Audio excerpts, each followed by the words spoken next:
नमस्कार मित्रांनो, योजना परिचयमध्ये आपले पुन्हा एकदा स्वागत आहे। सध्या महाराष्ट्रातील लाखो पालक आरटीई 25% मोफत प्रवेशाच्या निकालाची आतुरतेने वाट पाहत आहेत।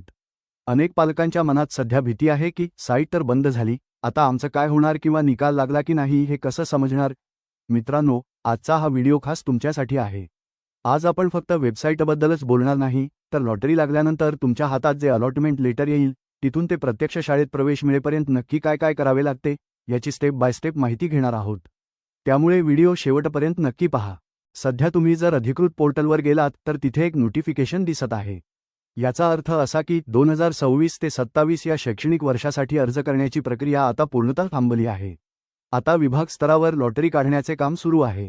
बऱ्याच वेळा काय होतं, जेव्हा एकाच वेळी लाखो पालक निकाल पाहायला येतात तेव्हा सर्व्हर क्रॅश होतो। हे टाळण्यासाठी आणि निकालाची अचूक यादी तयार करण्यासाठी विभाग 2-3 दिवस साईट बंद ठेवतो। 10 एप्रिल 2026 रोजी ही साईट पुन्हा सुरू होईल आणि त्याच दिवशी तुम्हाला तुमचा निकाल पाहता येईल। त्यामुळे वेबसाईट बंद आहे म्हणून अजिबात घाबरू नका, ही एक नियमित प्रक्रिया आहे। मित्रांनो, निकाल लागल्यावर तुमच्याकडे फक्त 10 ते 12 दिवसांचा वेळ असतो। जर त्या काळात तुमची कागदपत्रे तयार नसतील तर आलेली संधी हातची जाऊ शकते। मी कालच कागदपत्रांवर एक सविस्तर व्हिडिओ बनवला आहे, तो तुम्ही पाहिला नसेल तर वर आय बटनवर क्लिक करून किंवा डिस्क्रिप्शनमध्ये जाऊन नक्की पहा। त्या व्हिडिओमध्ये मी पॅन कार्ड, आधार कार्ड, रहिवासी पुरावा आणि उत्पन्नाचा दाखला यांबद्दल सविस्तर सांगितले आहे। लक्षात ठेवा, पडताळणी केंद्रावर जाताना तुम्हाला ओरिजिनल डॉक्युमेंटसोबत किमान 2 झेरॉक्स सेट घेऊन जायचे आहेत। त्यामुळे तो व्हिडिओ पाहून आजच आपली फाईल तयार करून ठेवा। आता सगळ्यात महत्त्वाचा मुद्दा, वेटिंग लिस्ट। आरटीईमध्ये एकाच वेळी संपूर्ण लॉटरी काढली जाते।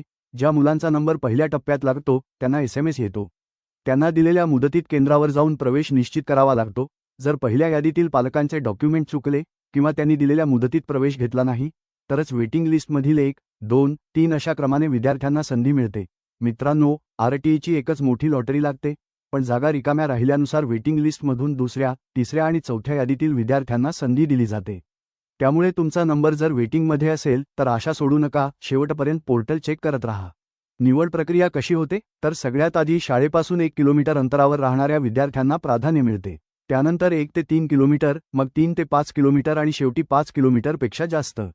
शहरी भागात स्पर्धा जास्त असल्यामुळे 1 किमीच्या आतील मुलांचे सिलेक्शन होण्याचे प्रमाण जास्त असते।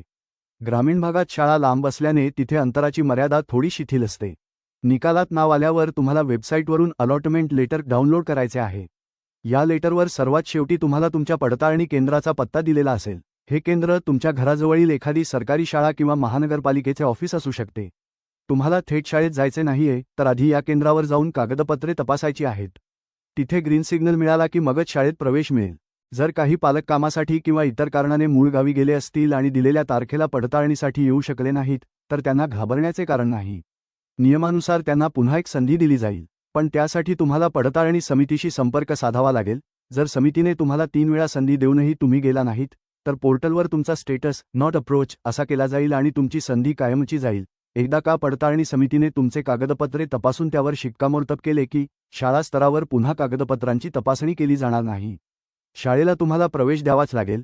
जर समितीने तुमचा अर्ज अपात्र ठरवला आणि तुम्हाला ते मान्य नसेल तर तुम्ही शिक्षण अधिकारी, प्राथमिक जिल्हा परिषद यांच्याकडे दाद मागू शकता। तिथला निर्णय मान्य नसल्यास विभागीय शिक्षण उपसंचालक यांचा निर्णय अंतिम राहील। काही पालक चुकून किंवा जाणूनबुजून चुकीची माहिती भरतात।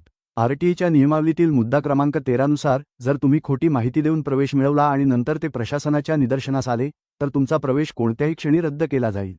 इतकेच नाही तर पालकांवर कायदेशीर कारवाई सुद्धा होऊ शकते। त्यामुळे सर्व माहिती पारदर्शक ठेवा। तर पालकांनो, 10 तारखेपर्यंत शांत राहा, आपले डॉक्युमेंट्स तयार ठेवा आणि SMSची वाट पहा। निकाल लागल्यावर तो मोबाईलवर कसा पाहायचा यावर सुद्धा मी 10 तारखेला व्हिडिओ घेऊन येईन। तुम्हाला काही शंका असेल तर खाली कमेंट करा, मी स्वतः तुमच्या कमेंट्स वाचून उत्तर देण्याचा प्रयत्न करेन। ही माहिती जास्तीत जास्त पालकांपर्यंत शेअर करा आणि आपल्या चॅनलला सबस्क्राईब करायला विसरू नका। धन्यवाद।